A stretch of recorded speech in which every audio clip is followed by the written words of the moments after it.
All right, welcome back to the North Florida Wrestling Show, and welcome back to the weigh-ins. All right, our topic today, the NCHSAA put out this tweet. After review, they have determined that multiple clerical errors were made in the conduct of the 2A 160-pound semifinal match between Ian Moore of Bandies and Jeremiah Jones of Southwest Onslow. The two will re-wrestle their semifinal bout at 9 a.m. tomorrow morning.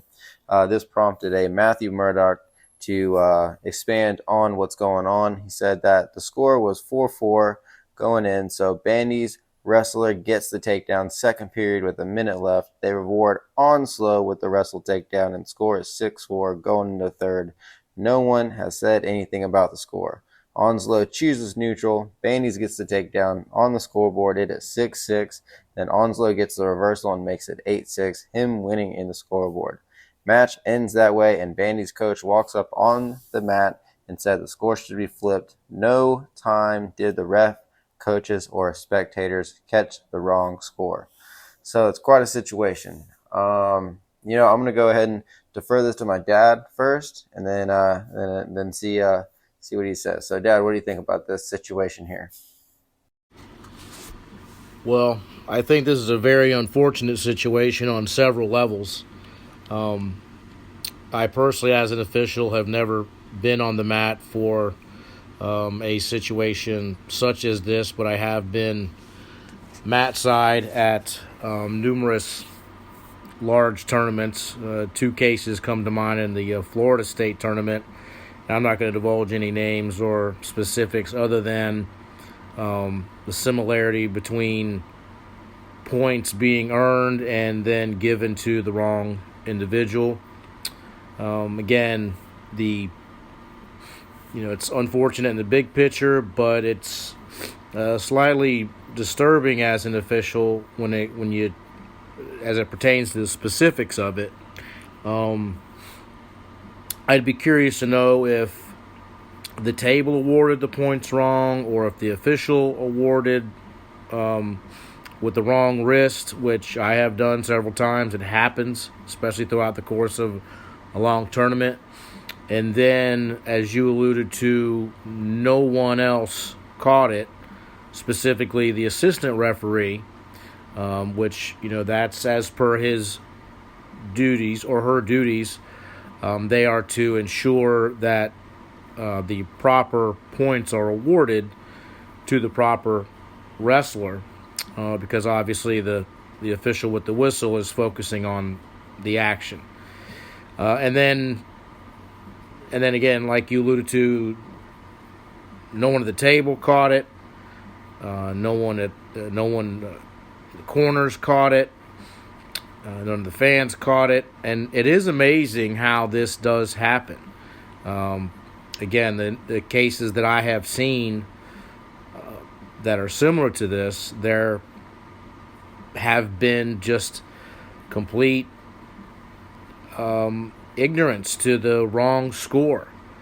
And again, it just amazes me that in such a important match and event that no one caught it. I am curious to know what came to the decision to re-wrestle the entire match. It would have been quite a chaotic scene, but the rule was changed several years ago where you couldn't go back and change clerical mistakes that occurred in previous periods.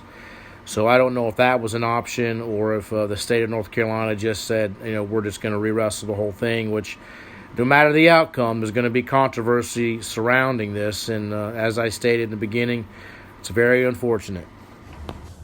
Yeah, it is definitely unfortunate.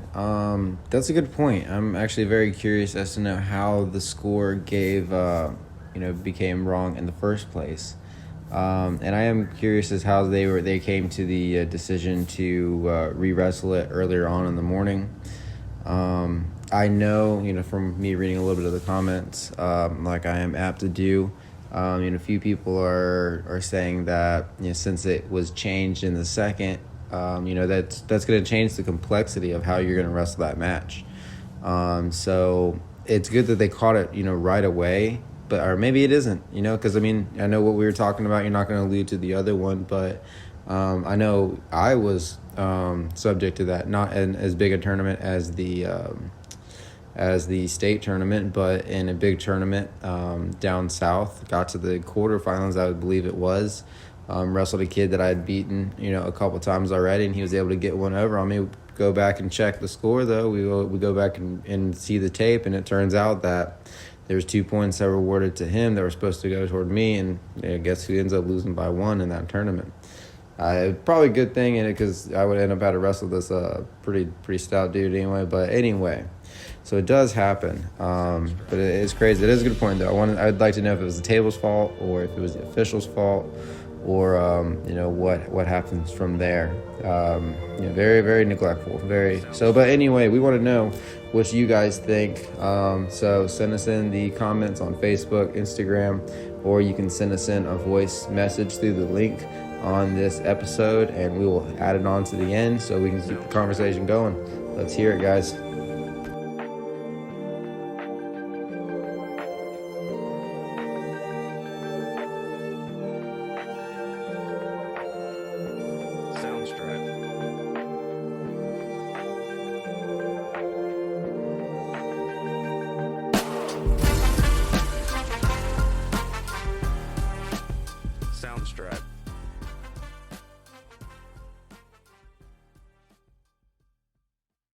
All right, welcome back to the North Florida Wrestling Show, and welcome back to the weigh-ins.